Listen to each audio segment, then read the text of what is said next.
ملګرو د نصیحت ډک یو رباعي سره ستاسو په خدمت کې حاضر یم. راځئ واورئ.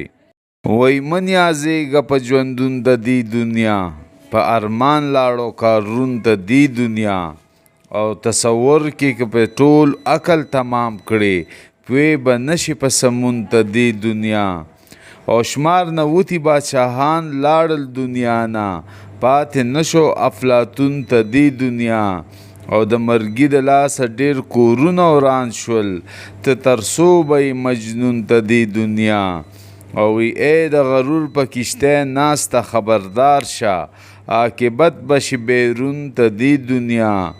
او که د کور د زرو سر تر پایه ډک شي، خواروي به د بیلتون ته دې دنیا.